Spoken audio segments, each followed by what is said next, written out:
Friends, நம்ம இன்னையோட poultry business ஆரம்பிச்சு 14 நாள் ஆகுது. நம்ம இன்னைக்கு எதை பத்தி பார்க்க போறோம்னு பாத்தீங்கன்னா, இன்குபேட்டர்ல நீங்க முட்டையை அடை வைக்க போறீங்கன்னா இந்த வீடியோ மறக்காம பாருங்க.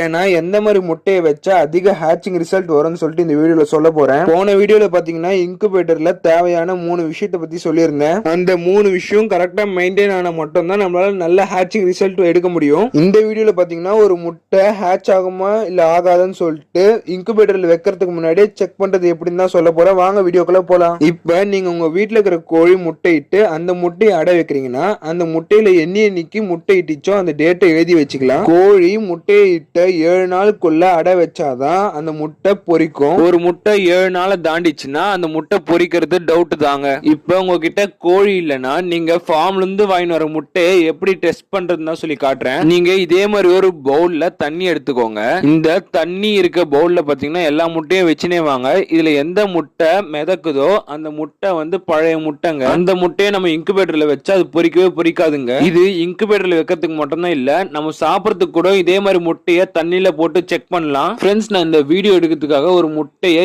7 நாள் பக்கமும் அடுத்து இன்னொரு முட்டையை 15 நாளைக்கு மேலேயே வச்சிருந்தேன். இந்த முட்டை பாத்தீங்கன்னா 7 நாள் பக்கம் வச்சிருந்த முட்டை இது வந்து பாத்தீங்கன்னா கீழே படுக்காம எந்திரிச்சு நிக்குது. இந்த மாதிரி முட்டையும் ஹேட்சிங் வச்சா பொரிக்கிறது டவுட் தாங்க. இந்த முட்டை பாத்தீங்கன்னா 15 நாளைக்கு மேல வச்சிருந்தேன். இது வந்து பாத்தீங்கன்னா தண்ணிக்கு மேலேயே வந்து மிதக்க ஆரம்பிச்சிச்சுங்க.